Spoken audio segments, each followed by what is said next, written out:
Welcome back to the Guy Dawson Show here at WCOBN, the World Center of Broadcast Media. Thank you for tuning in today. We have one last but certainly not least lovely guest with us today, Miss Kathy Hamilton, and she's here to talk about her book that she's just written, but it was a long time coming, about your role in the caregiving of a family member. Kathy, would you like to talk about your book? I certainly would. Corintha, thank you for having me on the show today. I have been working for more than 5 years on bringing this story and this book to fruition. It's been a labor of love, and basically it's about the responsibility of a caregiver when you're taking care of someone else who is sick, in our case terminally ill, and how important it is to take care of yourself as well. My sister-in-law at 40 years old unfortunately lost a battle with cancer, and during the 6 months from her diagnosis to her death, I was her caregiver, went to all of her appointments with her, and all during this time I was keeping notes, not only of the doctor's appointments and diagnoses and what's next and doing research and all of that, but I started finding myself taking notes about observing how other people were reacting to her and treating her and talking with her, and how she was reacting to their reactions to her, and it really became this living, breathing thing. And she knew that I was taking notes and writing about her, and asked me to be sure to share that information with as many people as will listen to it. So I've pulled it all together and just finished my book titled Surviving Cancer from the Waiting Room, A Caregiver's Journey. And it shares the lessons that I learned about being a caregiver, and the importance of how you treat the person, not just treat the person that you're giving care to, but the people around them, and just as importantly yourself. And it's the put the mask over your face first. You have to take care of yourself before you can really effectively take care of someone else. Definitely. I think that's definitely kind of a hot topic now too, where we've seen it in magazines, and there's been calls for articles for it, because this is something that on a national and I would say international basis, this is something that affects, I would say, touches every family really. Yeah, I think so too. And unfortunately, or fortunately, a lot of people who are the caregivers to family members are not professional caregivers. I had never dealt with anyone who had cancer before, and as soon as Paula told me that that was her diagnosis, and she had concern about being able to take care of everything, get to her appointments and whatnot, because her husband was an over-the-road truck driver. So he was gone for 4 to 6 weeks at a time and only home for 4 or 5 days. And without knowing what I was signing up for, I just put my hand up and said, "You don't worry about a thing. I will make sure that you have everything that you need." Wow. And I had no idea what an undertaking that was. And through that journey, I not only learned about taking care of someone else, but I learned some really great life lessons as well, and I consider it a privilege to have been able to be part of her transition and her journey. I learned a lot about myself and a lot about love and family and faith, and Absolutely. It has been invaluable, and I'm anxious to share that with everyone. So do you have any advice that you'd like to share with the viewers out there, folks who may actually be experiencing something like this in their own lives or within their own families? Yeah, there are a couple of things that I found to be really, really important.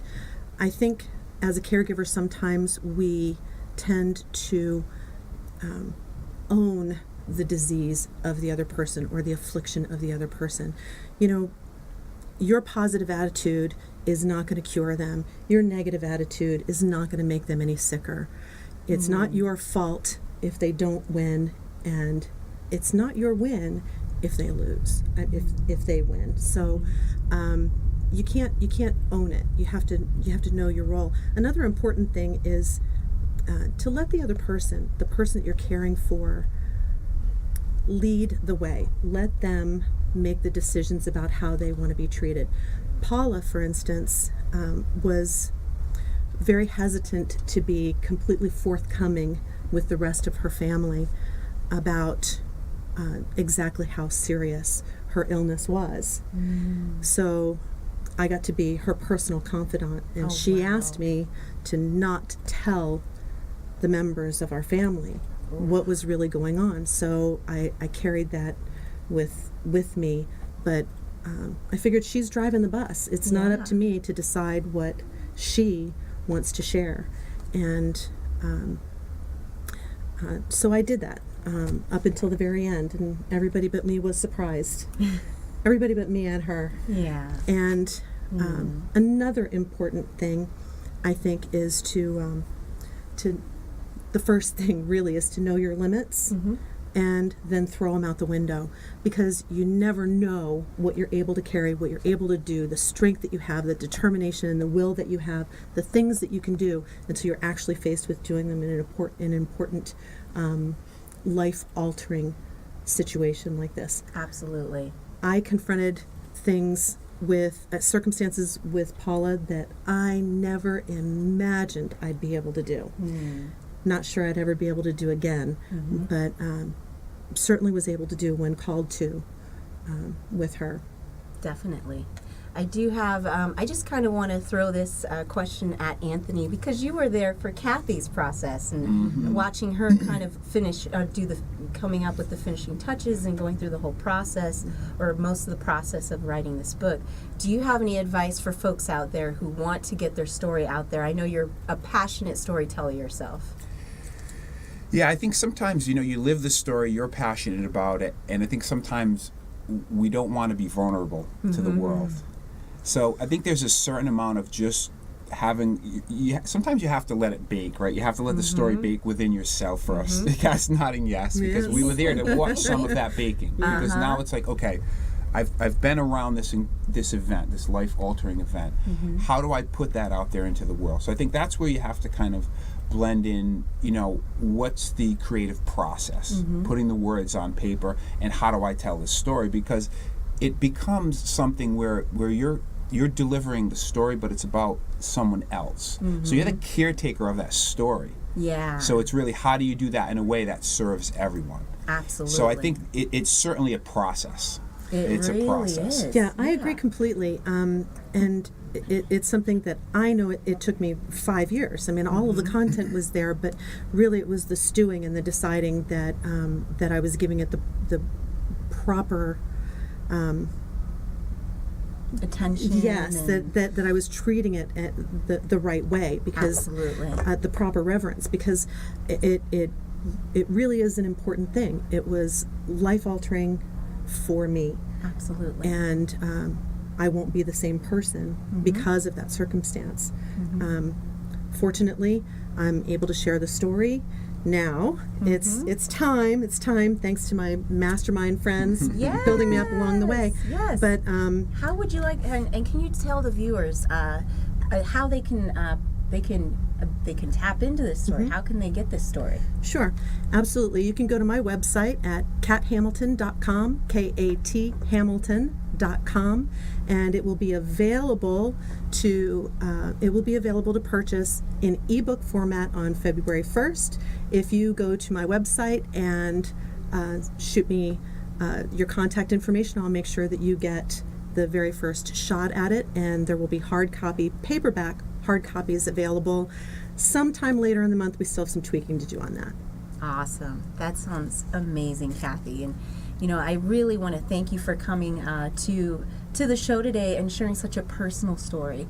I think it's very hard sometimes, when you've dealt with something so incredibly personal. That's for that I think a lot of people feel like that's just for me and my family. And you really it takes a brave and courageous person to put yourself out there that way and tell your story that way. And thank you, Anthony, for coming on to the show today and talking to us about entrepreneurship, which also is about bravery and courage. There's a theme here, right? There really is. Always is. Thank you for having me. So Thanks, thank you, Corinne. folks, for coming on the Thank show. you. And as always, we wish all of you a wonderful afternoon out there. And thank you for tuning in to the Guy Dawson Show. We're here every Thursday, 2 p.m. at WCOBM.com.